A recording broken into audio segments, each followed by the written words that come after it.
Olá! Vamos conversar hoje sobre uma força, sabe? Uma força bem poderosa que vive dentro da gente, muitas vezes sem a gente nem notar. É o orgulho. Ele pode se tornar uma prisão de verdade e é sobre isso que a gente vai falar.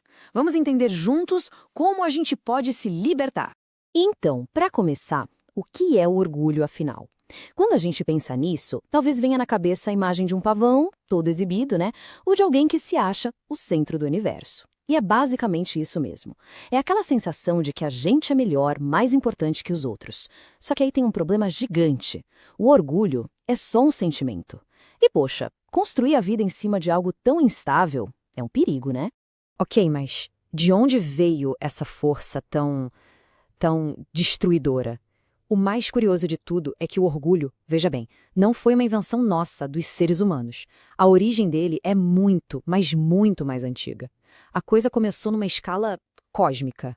Pois é, a Bíblia nos conta uma história que, olha, é de arrepiar.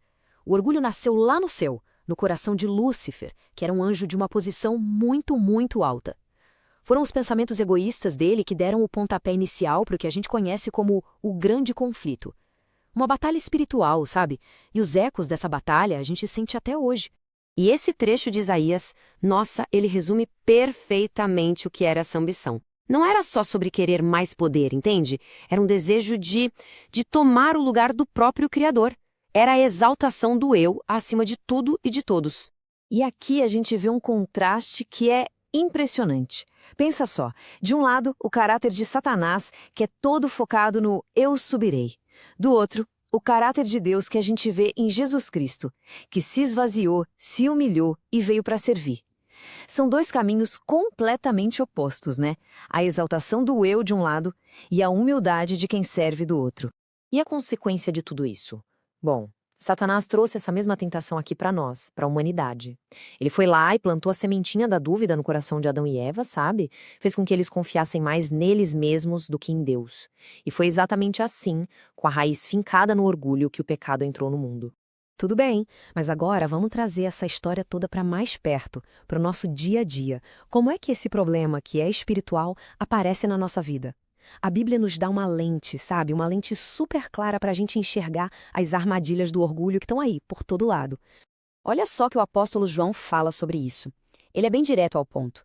Ele mostra para a gente que é impossível ter duas prioridades ao mesmo tempo: o amor pelas coisas do mundo e o amor a Deus. Simplesmente não cabem no mesmo coração. É preciso escolher um caminho. E o João, ele vai além. Ele detalha isso em 3 pontos bem claros. Primeiro, essa incompatibilidade que a gente acabou de falar, não dá para amar os dois. Segundo, ele define o que é esse tal de mundanismo.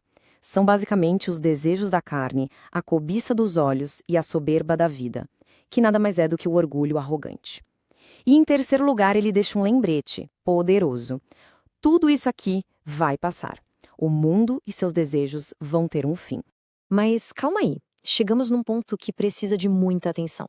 A gente precisa fazer uma distinção importante. Será que toda forma de orgulho é pecado? A palavra orgulho tem mais de um sentido e é fundamental a gente entender isso, sabe?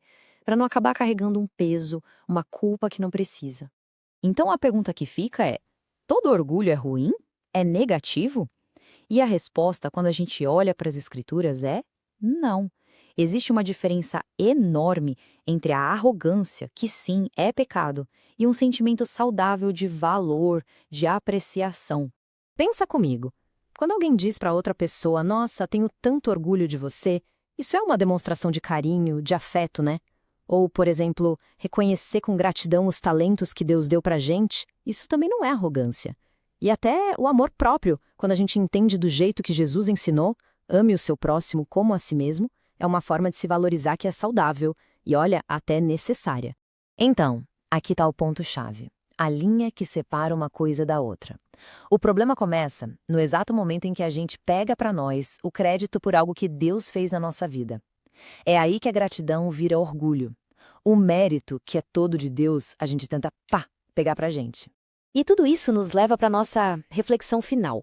Se o nosso valor não está na gente, nas nossas coisas, onde é que ele está então? A resposta para essa pergunta muda completamente a nossa perspectiva. É muito, mas muito importante a gente ter isso em mente.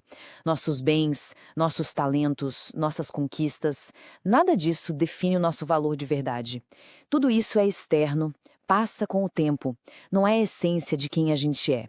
E aqui está a verdade central de tudo. O mérito, o valor, tudo de bom que existe na gente vem de um único lugar, de uma única fonte, de Deus. Sabe, até aquelas qualidades que nos tentam a sentir orgulho, na verdade, elas são presentes que a gente recebeu da graça dele. E para a gente fechar, eu queria deixar uma pergunta para a gente pensar. De que forma o orgulho pode estar afetando o nosso relacionamento com Deus e com as pessoas que estão à nossa volta? É um convite, sabe? Um convite para a gente olhar para dentro, com honestidade, com humildade. Se essa mensagem fez sentido, se trouxe alguma clareza sobre esse assunto, curta o vídeo e compartilhe com alguém que também pode ser ajudado por ela. Que a gente possa encontrar a nossa verdadeira identidade não no nosso próprio orgulho, mas na humildade que só vem de Deus.